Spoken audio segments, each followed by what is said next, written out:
기독교를 안식의 종교라고 부르고 우리의 신앙을 안식의 신앙이라고 부릅니다. 험한 세상에 복잡한 세상에 살지라도 예수 그리스도의 품에서 안식을 누리고 사는 삶이 성도의 삶입니다. 우리가 구약 성경 읽을 때에 구약이든 신약이든 성경 읽을 때에 세 가지 기준이 있습니다.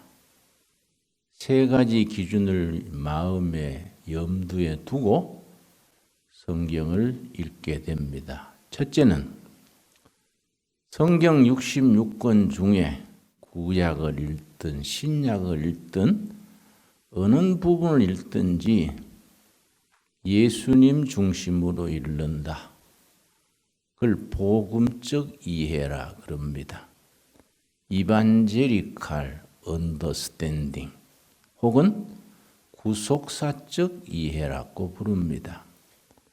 성경에 쓰여진 목적, 성경의 주인 되시는 예수를 믿음으로 구원받는 도리를 가르쳐 주는 것이 성경의 첫째 목적인데 창세기에서 계시록까지 어떤 부분을 읽든지 예수님 중심으로 성경을 이해해야 한다. 그게 참 중요한 제1원칙입니다. 그래서 마르틴 루터는 성경을 한마디로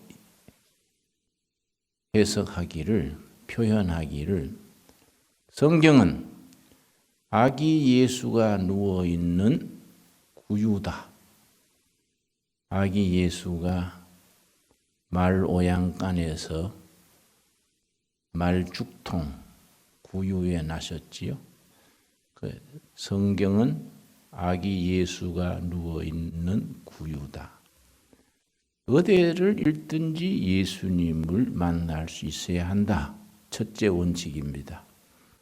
둘째는 구약과 신약 66권을 구속사적, 복음적 이해로 하나로 연결시켜서 이해를 해야지 따로따로 이해를 하는 것은 성경을 바로 이해하지 못하는 근거가 된다.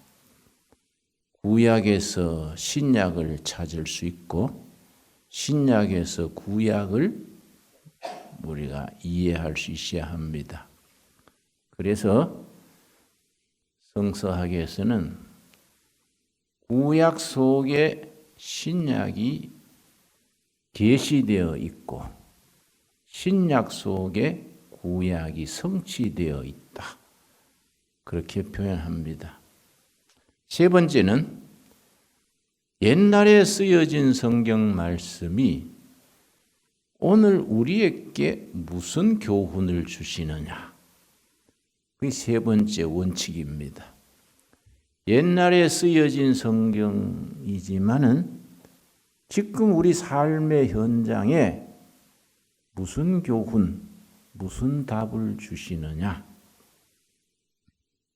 그것이 성경 읽는 3대 원칙입니다. 2장 1절 천지와 만물이 다 이루어지니라. 1장에서 창조 얘기가 끝난 뒤에 2절 하나님이 그가 지으시던 일을 7째 날에 마치시니 그가 하시던 모든 일을 그치고 7째 날에 안식하시니라. 하나님이 창조를 엿새 동안 진행하시고 7째 날에 안식하셨습니다. 그래서 우리가 안식일을 지키고 안식 성수주의를 하는 것은 안식일 자체가 하나님이 안식일의 주인이고 하나님의 안식에서 시작합니다. 요즘은 심리학, 생물학이 발전되면서 과학자들이 감탄을 합니다. 인간의 생체 리듬, 그걸 바이오 리듬 그럽니다. 바이오 리듬. 생체 리듬이 엿새 동안 일하고 7일째 쉬는 것이 사람에게 가장 이상적인 리듬을 이루는 거이다. 우리가 옛날에 입시 공부할 때 체험을 합니다. 월요일에서 토요일까지 열심히 입시 공부하고 7일째는 교회 예배 보고 한 뒤에 탁구를 치든지 영화를 보든지 빈둥빈둥 놀든지 하루 쉬어야 그 다음 월요일에 공부가 잘 때예요. 그런데 입시 공부한답시고 월요일에서 주일까지 계속 공부하는 학생들은 다음 월요일 날 집중이 안 돼요. 산만해지고 수업 시간에 잠이 오고 집중이 안 됩니다. 그래서 공부를 제대로 하는 시험 준비생들은 토요일까지 공부하고 딱 책을 놓고 주일 하루는 쉬면서 지납니다. 하루 푹 쉬고 예배 드리고 그러고 나면 월요일 아침에 공부해야지 의욕이 생기는 거지요. 이 생체 리듬에 하나님이 그렇게 입력을 시켜놓은 겁니다. 러시아의 공산당 혁명이 성공한 뒤에 안식일 지키는 거 이런 거는 부르주아들의 습관이다. 이 노동자 농민이 무슨 안식이 있느냐? 안식일 제도를 없앴습니다. 소련 공산당 정권에서. 한 6개월, 7개월 지난 뒤에 작업 능률이 나지 않고 월요일 생산해낸 물품은 불량품이 너무 많아요. 그래서 할 수 없이 이걸 안 쉬고 하니까 불량품이 생기는구나. 그래서 15일마다 하루 쉬도록 했습니다. 14일 일하고 15일째는 안식하고 그러다 그것도 잘 안 되니까 10일마다 쉬게 했습니다. 결국은 엿새 일하고 7일 쉬는 걸로 되돌아갔습니다. 왜냐?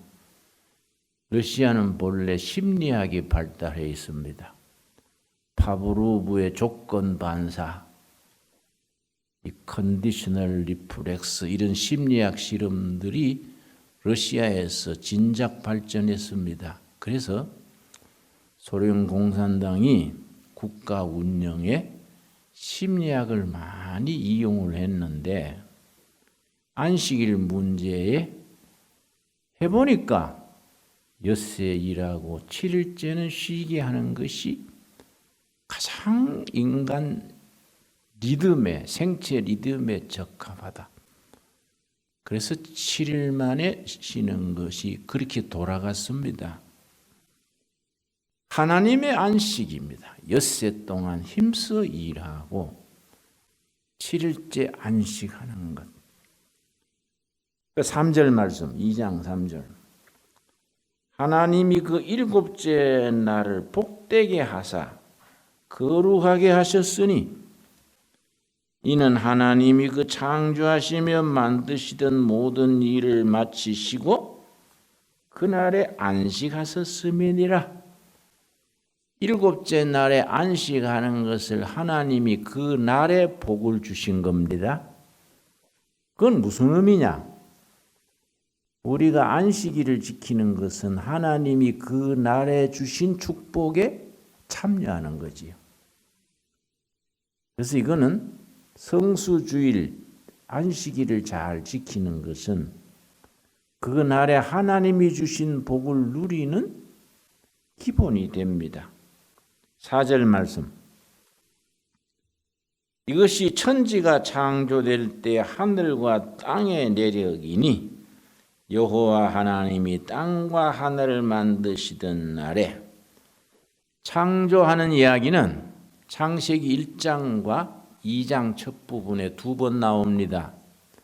신학교에서 신학 공부하면서 교수님의 강의가 마음에 안 들어서 내가 질문한 적이 있습니다. 창세기 1장과 2장을 해석하면서 창세기 1장은 바벨론 신화에서 따왔고 창세기 2장의 창조는 에집트 신화에서 따와서 편집을 한 거다. P문서, J문서 그럽니다. 내가 마음에 안 들어서요.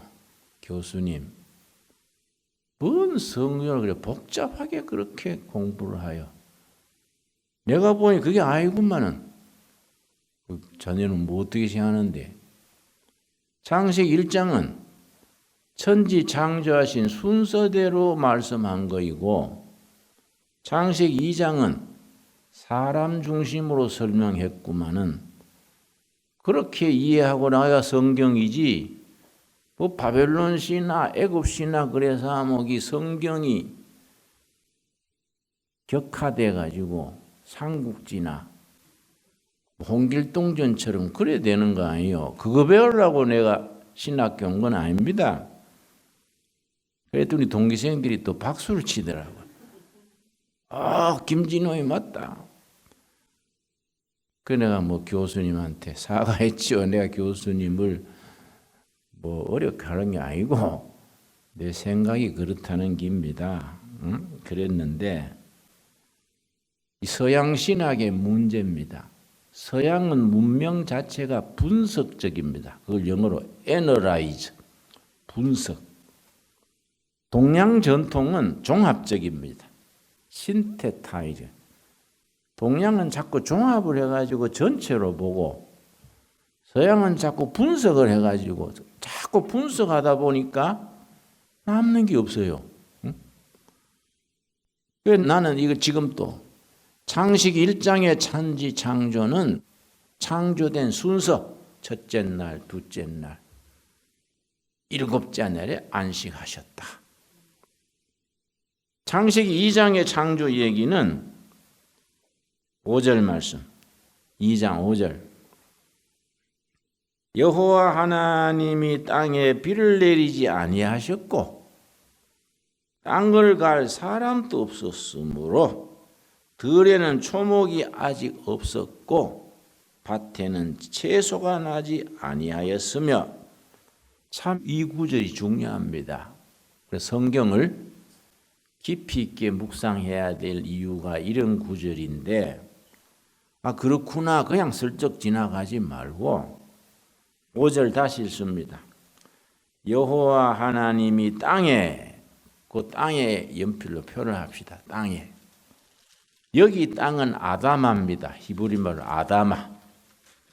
창세기 1장 1절에 태초에 하나님이 천지를 창조하시니라 하늘과 땅을 창조하시니라 이 땅하고 창세기 1장 1절에 천지 땅하고 2장 5절의 땅이 글자가 달라요. 창세기 1장의 땅은 엘레츠 그냥 땅입니다. 땅. 하나님이 지으신 땅. 창세기 2장의 아다마 땅은 사람이 갈고 집을 짓고 문화를 만들고 사람이 땀 흘려서 가꾸는 땅이 아다마. 사람과 관계되는 땅이 토지지요. 토지, 농토, 대지 이런 거. 이 아다마. 글자가 달라요. 하나님께서 아다마 땅에 비를 내리지 아니하셨고 땅을 갈 사람이 아담입니다. 자, 땅은 아담하지요? 땅을 갈 사람은 아담이지요?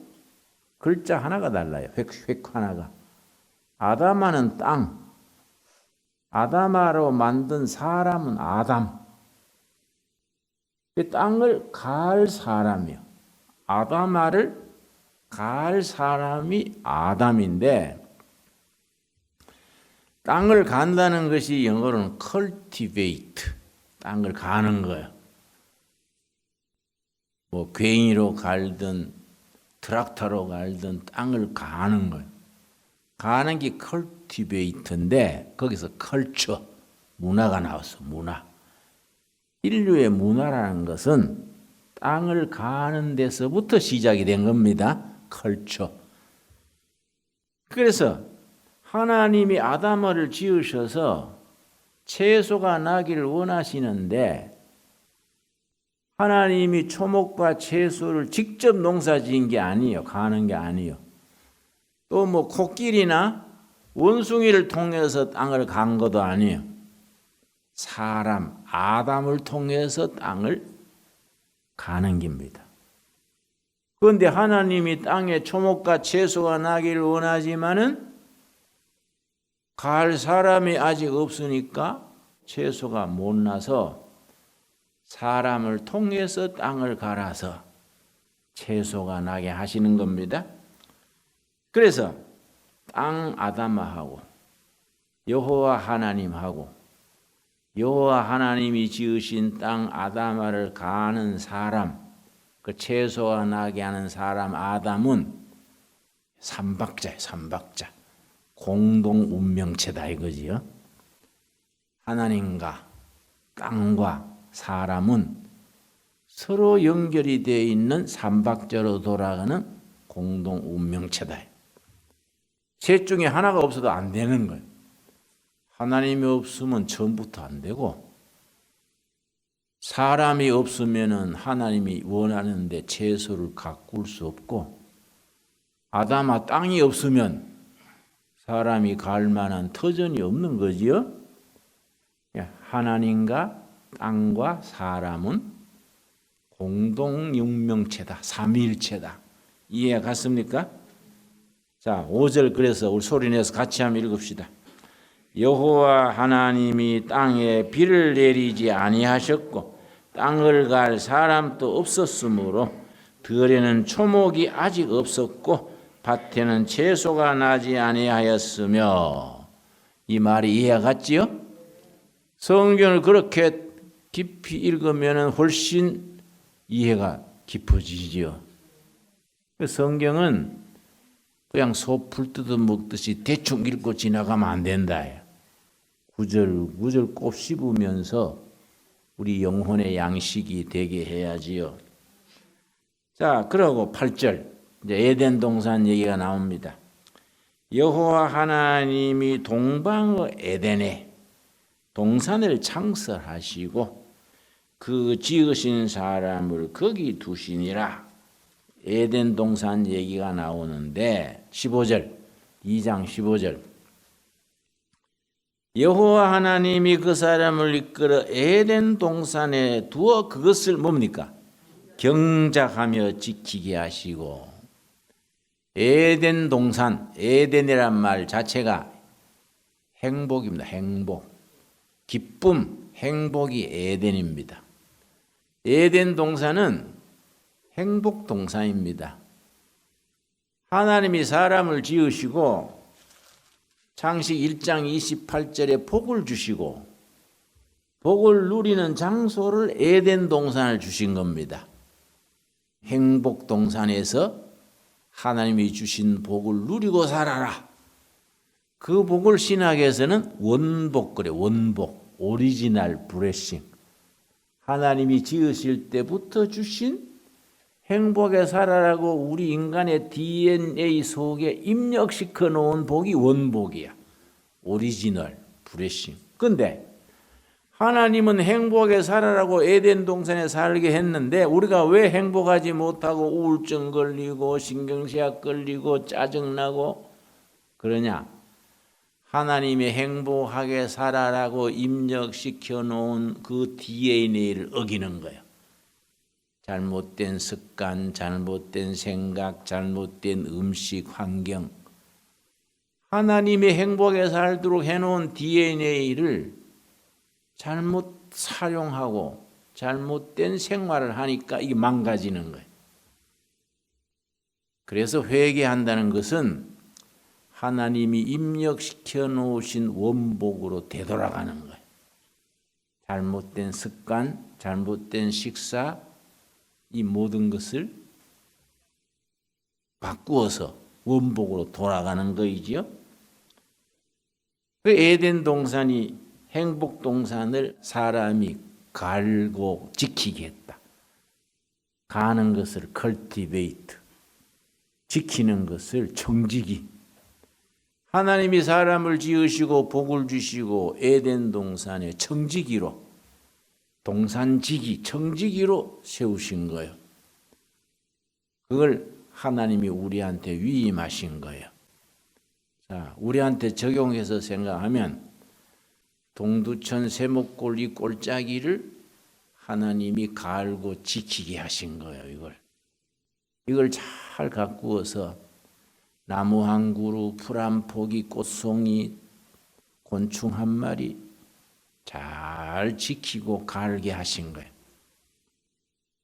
자, 그러고서는 딱 하나님께서 자유를 주시고 또 법을 주셨어. 16절. 여호와 하나님이 사람에게 명하여 이르시되 동산 각종 나무의 열매는 너가 임의로 먹되, 임의로는 자유롭게, 마음대로 자유롭게 많은 자유를 주셨어요. 근데 딱 한 가지 법을 주셨어. 마음대로 하되 한 가지는 안 된다. 그게 17절이죠. 선악을 알게 하는 나무의 열매는 먹지 말라. 너가 먹는 날에는 반드시 죽으리라. 많은 자유에 한 가지 금한 거예요. 그래서 우리가 자녀를 키울 때에 귀하다고 자유만 계속 주면 아이들이 빗나가요. 애들이 게을러지거나 마약을 하거나 무슨 빗나가는 거예요. 자유만 누리면. 자녀를 사랑할수록 에덴 동산에 세워진 금지법이 있어야 돼. 이건 안 돼. 네가 우리 집의 아들로 딸로 너는 자유롭게 살기를 원한다. 그러나 한 가지는 안 돼. 거짓말 한다든지 도둑질 한다든지 폭력을 쓴다든지 이건 안 돼. 우리 둘의 국제학교에 선생님들이 모여가지고 의논을 하는 게 내가 들었는데 담배 피우는 문제라. 요새 중학생들도 담배를 피워요. 담배를 피우는데 이걸 금할 끼냐? 이거 봐줄 끼냐? 담배 끊도록 기회를 줄 거냐? 그러다가 결국으로 이제 정해진 거이 담배 피우면 퇴교. 그래 내가 선생님들한테 그건 너무한 거 아니에요. 애들이 호기심으로 피울 수도 있는데 그거 피운다고 퇴교하면 그 기회를 줘가지고 끊도록 시간을 줘야지 끊는 거는 너무한 것 같은데 그랬더니 선생님들 의견은 목사님 그게 아니고요. 빗나가는 모든 것이 담배에서 시작됩니다. 담배가 담배로 끝나는 게 아니다. 거기서 자꾸 당기 나간다. 그래서 기본을 지켜야 됩니다. 그래서 선생님들이 그래 한다니까 뭐 해야겠는데 나는 조금 기회를 주는 게 좋을 것 같은데 그랬더니 그게야 좋은 반응이 있더라고요. 학부형들이 좋아하는 거예요. 어떤 자매님은 학생 데리고 여기 입학하고 싶다 그래서 어찌 알고 오셨어요? 그랬더니 이 학교는 담배 피우면 퇴교라면서요. 그래서 안심하고 보내려고 데려왔습니다. 일반 학교 가니까 애들이 막 담배 피워서 막 매일 욕하고 막 이 학교는 욕하고 담배 피우면 퇴교라 그래서 안심해도 되겠다. 그 데려왔다는 거예요. 아 그런 것도 있구나. 그러면은 좀 담배 피우면 퇴교를 아주 뭐 광고를 많이 해야겠네. 에덴 동산의 법이 마음대로 먹어라. 마음대로. 요 하나는 안 된다. 요 나무는 먹으면 죽는다. 그게 이제 법이지요. 우리 인생 살아가는데 그런 법이 있어야 안 되겠습니까? 응? 우리 부부 생활하면서 절대 부인이 남편한테 말하면 안 되는 말이 있습니다. 그거는 참말로 선악과 따먹듯이 절대 하면 안 되는 게 있어요. 당신 같은 무능한 남자 만나가지고 내 인생이 이거 뭐 오그라졌다 이러면 남자는 죽어버리고 싶어. 안 그래도 무능해 죽겠는데 집에 와서 마누라가 무능하다 그러면 아파트 내로다 떨어져 죽어버리고 싶어. 부인이 그 남편이 무능한 줄 알면 팔자인 줄 알고 순교가 따로 있나. 당신은 참 착실해서 좋아. 내 남편 누구는 바람 피우고 술 먹고 땡깡한데 당신은 얼마나 착해요.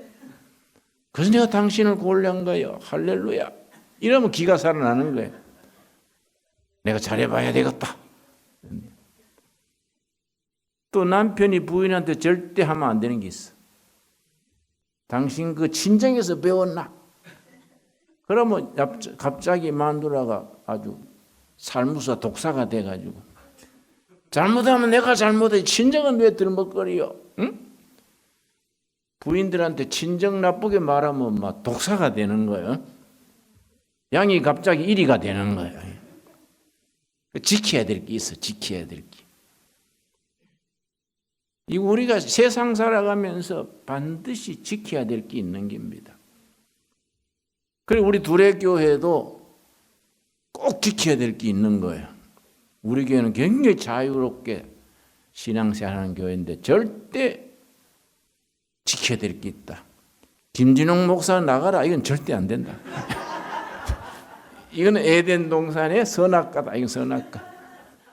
응? 아멘이 없나요?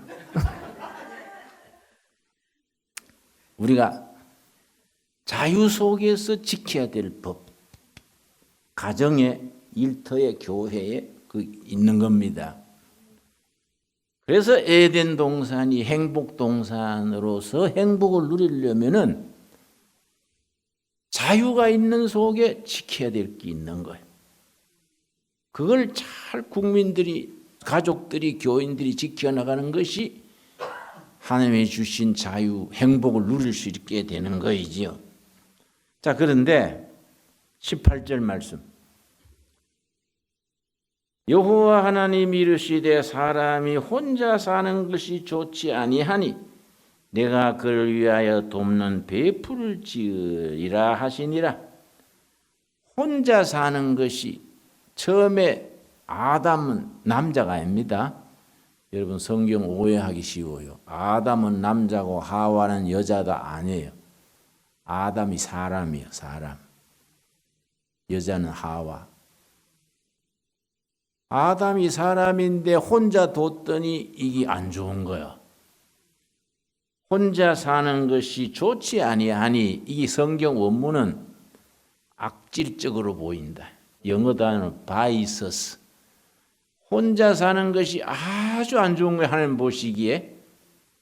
돕는 배필. 돕는 배필이 에제르인데, 에제르. 돕는 배필. 이게 아주 영적인 의미가 있습니다. 아담이 구덩이에 빠졌어. 혼자 못 나오는 거예요. 하나님이 직접 꺼내주는 게 아니라 뭐 코끼리나 원숭이 시켜서 나오도록 도와주는 게 아니에요. 구덩이에 못 나오는 아담을 나오도록 도와주는 배필이에요. 하와예요. 하와. 그래서 막대기를 하나 던져주고, 아담씨 그쪽 끝을 잡으세요. 내가 나오도록 도와드릴게요.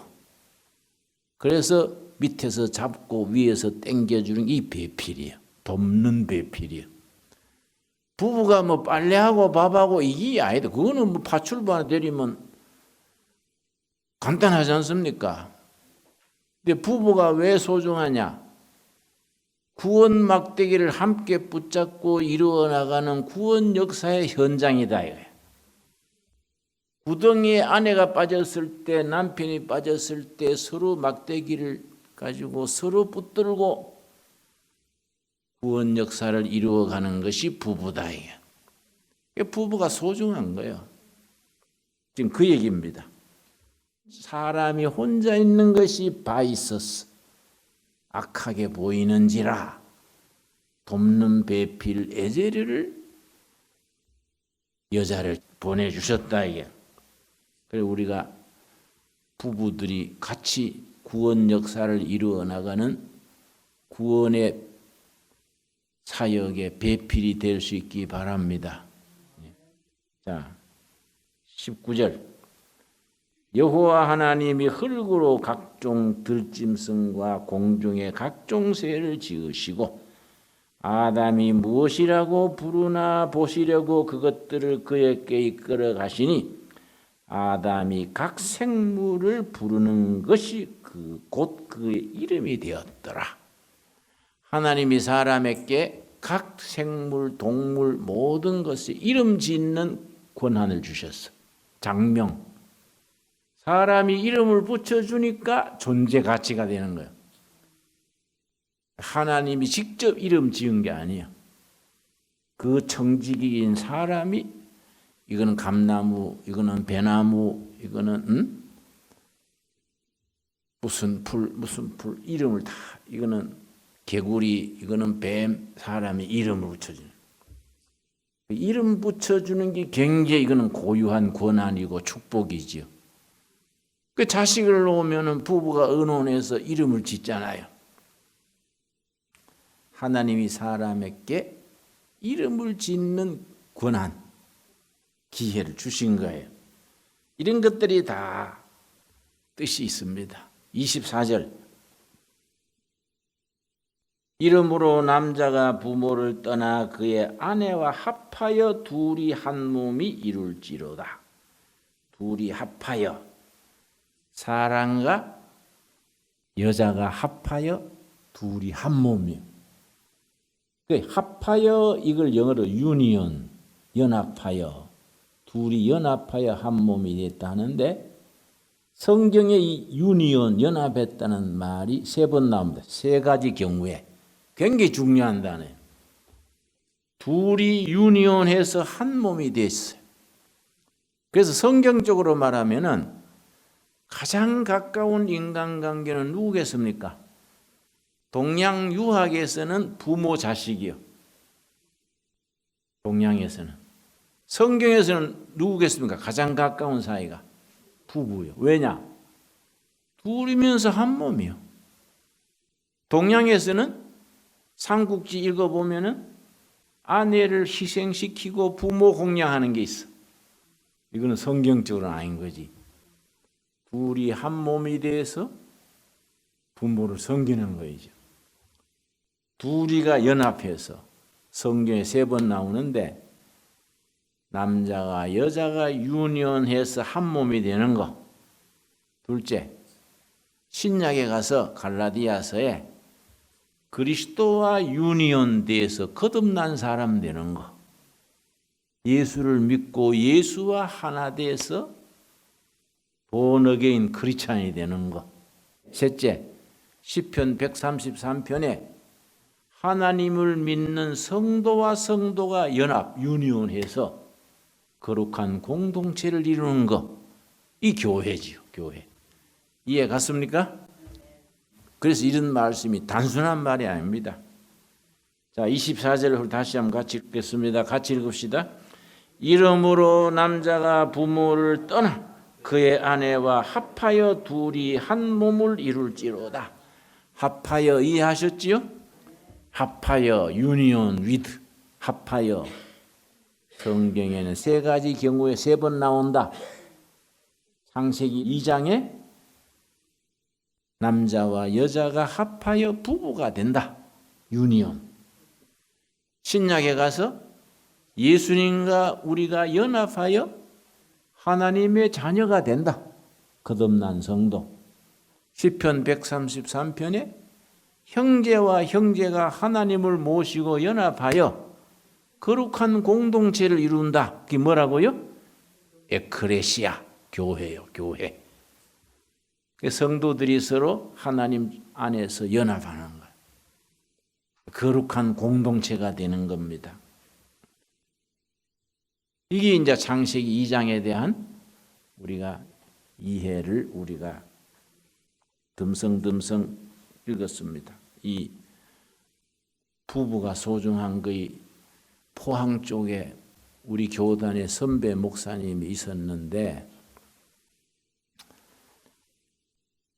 6.25 전쟁 직전에 북한에서 박해를 하니까 갓난 아기 있는 세 식구가 임진강을 건너는 거예요. 그런데 쪽배를 타고 건너는데 아기가 울었어요. 임용군 보초병이 듣고서는 아기 우는 소리 쪽으로 총을 쏜 거예요. 그러니까 배를 타고 월남하던 사람들이 총을 쏘니까 막 움직이니까 배가 뒤집어졌어. 그래서 임진강에다 빠졌는데 이 목사님이요, 아내가 수영을 못해. 한쪽에는 아내를 잡고 한쪽에는 아기를 잡았어. 둘 잡으니까 이 목사님이 수영을 못 하잖아요. 그러니까 사모가 여보, 나를 놓으세요. 나를 놓고 아기 데리고 가서 목회 잘하세요. 이러는 거예요. 참 갈등이지. 그 순간에 얼마나 그 참 머뭇거릴 시간도 없지 않습니까? 둘 중에 하나는 죽게 돼 있는데 아기를 놓을까 아내를 놓을까. 그러다가 사모가 막 여보 빨리 나를 놓으세요. 그래 부인을 놓았어. 임진강에 떠내려가 가지고 서해바다로 이제 고기밥이 됐겠지요. 아기를 건져 가지고 나와 가지고 포항 쪽에서 목회를 했는데 평생 재혼을 안 했어요. 목회자가 혼자 사는 게 어려운데도 그 임진강에 떠내려간 아내를 생각하고 자기는 재혼을 못 하겠대. 그런데 이제 은퇴하고 나서 우리 후배들 만나가지고 그 목사님이 그러는 거예요. 목회를 혼자서 아들 잘 키우고 목회를 평생 했는데 아주 절실하더라고요. 그때 내가 아기를 놓고 아내를 건졌어야 돼. 이러는 거예요. 그 목사님 왜 그러세요? 아니야. 아내를 건졌어야 돼. 쉬운 말로 애는 다시 낳아도 되지 않냐? 그래야 할 건 아니지만은 애는 다시 낳아도 되는데 아내를 건졌어야 돼. 자기는 그게 그렇게 한이래 한. 그러나 천국 가서 다 만날 테니까 자기가 사과하겠다는 거예요. 여보 내가 그때 잘못해서 당신을 건지고 애를 낳았어야 되는데. 그런데 어머니 입장에서 그렇게 했어요? 어머니의 마음이잖아. 어머니의 마음은 안 그렇지. 자기를 희생시키고 아들 건지게 하는 것이 어머니의 마음이지요. 그걸 생각하고 그 목사님이 알아서 했어야 되는데 주저하다가 아내를 사모를 놓친 거예요. 근데 성경적으로 보면은 사모와 목사는 한 몸이요. 아들은 이웃이요. 성경적으로 따지자면은 아내와 한 몸을 건져야 되지. 그러나 우리도 그런 순간이 당하면 어렵겠지요. 이 세상의 어머니들은 거의 그래 말하겠지요. 아직 그게 실제 이야기입니다. 아내와 연합하여 둘이 한 몸을 이룰지로다. 그래서 우리 고향에 가면은 사투리로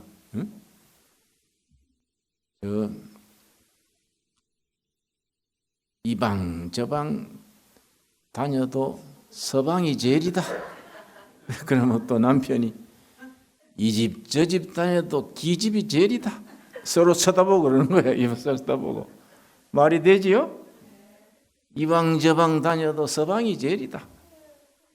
이 집 저 집 다녀도 기집이 제일이다. 아주 우스갯소리 같지만은 실감나는 소리예요. 예. 우리도 그런 마음으로 살아갈 수 있게 되기 바랍니다.